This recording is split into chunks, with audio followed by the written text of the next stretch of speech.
நான் ஒரு சிறிய கல், ஒரு பள்ளத்தாக்கின் நடுவில் பல ஆயிரம் கற்களுக்குள் யாராலும் கவனிக்கப்படாமல் கிடந்தேன்.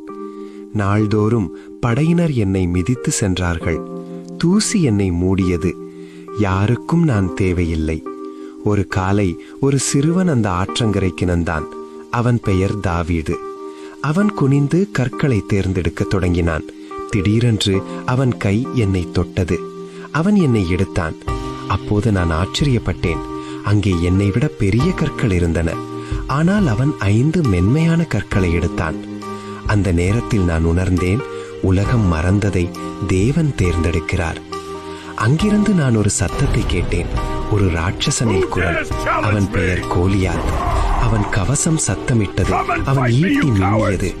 அவன் குரல் இஸ்ரவேலின் சேனைகளை கேலி செய்தது. அனைவரும் பயந்தார்கள். ஆனால் அந்த சிறுவன் பயப்படவில்லை. அவன் சொன்னான், நீ பட்டயத்தோடும் ஈட்டியோடும் வருகிறாய், ஆனால் நான் சேனைகளின் கர்த்தரின் நாமத்தில் உன்னிடம் வருகிறேன். தாவீது தனது பையில் கையில் வைத்தான். அவன் என்னை எடுத்தான். அவன் என்னை ஒரு கவனில் வைத்தான். அதை சுழற்றத் தொடங்கினான். வேகமாக அவன் என்னை விடுத்தான். நான் ஆகாயத்தில் பறந்தேன். தாவீதின் வலிமையால் அல்ல, தேவனுடைய கையால் நான் நேராக கோலியாத்தின் நெற்றியில் பட்டேன். கோலியாத் தரையில் விழுந்தான். ஒரு சிறிய கல் ஒரு பெரிய ராட்சசனை வீழ்த்தியது.